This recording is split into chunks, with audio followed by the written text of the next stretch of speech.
Riley från CrankItUp sitter här med Ryan Roxie i våran turnébuss på Getaway Rock Festival 2011. So Ryan, you're here tonight because of the bands, or what are you doing? I'm here for a couple reasons, actually. One is there's a lot of Gibson guitar artists that are playing the festival, so I'm here to meet and greet with them, talk to them about their guitars, see what they need, and I'm also here a bit of a fan, because one man in particular, Alice Cooper, because not just playing with the guy for a long time, I actually became a fan of his through playing with him. I can totally get that. He's a great guy. I've been told. So you work for Gibson as well? Yeah, I'm doing work with Gibson now. It's quite a weird position. I don't know how we actually title it. Maybe the Goodwill Ambassador of Scandinavia. It involves going to check out the stores, making sure all the guitars are playing good, going across Scandinavia, doing clinics, and then doing special events like this tonight over here at Gävle. Okay, so what kind of feeling do you have of the festival so far? So far, the feeling is quite good. I mean, it's been a nice day of, seeing a lot of the bands that I actually interviewed on my own TV show, because that's something else that I do. And living here in Sweden, to make a living being a musician, you sort of wear a lot of hats. And earlier this year, I had a show called Big Rock Show. We did our first season. We shot our first season. And a lot of the bands that played today were on the show. We have Graveyard and Death Destruction and I think Hammerfall, but Hammerfall's playing Saturday.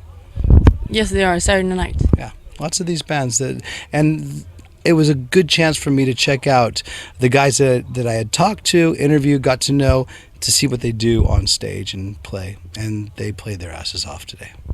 Great. So is there a second season of Big Rock Show coming up? That's what we're working on right now. And we just have to see whether it's going to continue with Aftonbladet or we go on to network. And that's all, with the powers that be. But I enjoyed doing the show. I think the Swedish public as well as the international public enjoyed the show. We got really good numbers. I mean, I'm not really that guy that talks about how many people, numbers.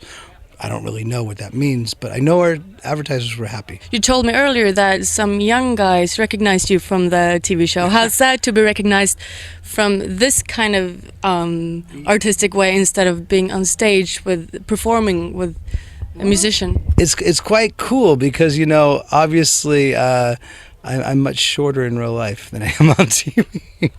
And so these kids that came up to me, I was about the same size as them. No, it was quite cool because I could tell that there's a certain appreciation for, it's a difference than when you see someone on stage. When you see someone on TV, you actually assume, for some reason, I don't know why, but you assume that they're richer, they're taller, and they're smarter, which all three are kind of, I fail in those respects. But at the same time, very humbling for me to get recognized, sign autographs, and know that there are fans out there watching Big Rock Show, and it was something new for me. Yeah, I'm happy about that. So, how are you planning to spend the rest of the night? The rest of the night, I'm going to be a fan. Like I said, I've done my Gibson work for the day. I've checked out all the guitars and checked a lot of the artists that play the guitars, asked them a lot of questions. And now it's my turn to sit back, enjoy the music of Alice Cooper. And for what I did for a very long time, playing with him, seeing what it's like, on an outside perspective, watching the show. Because I haven't seen it from the sort of soundboard or the audience perspective that many times. I've played it from the stage perspective hundreds of times, but I haven't seen it from this other way too many times. So in one way, you're kind of just a regular guy.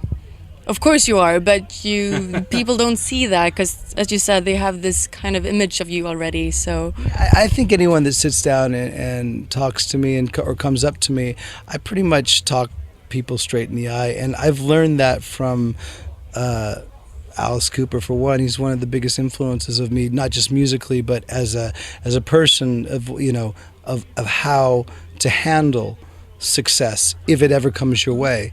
And you know, like when you sit down and talk with a guy like Alice, he sits there and looks at you straight in the eye and makes you feel like the most important person in the room, you know, no matter what. And I think that's a really good lesson to learn.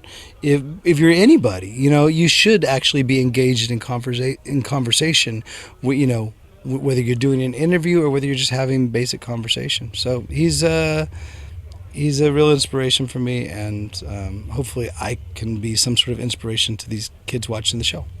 I think you are, actually. Thank you very much, Riley. Thank you. I think we should grab a beer and go out and get ourselves some good seats. Or That sounds like the perfect idea. right. Crank it up, home of rock.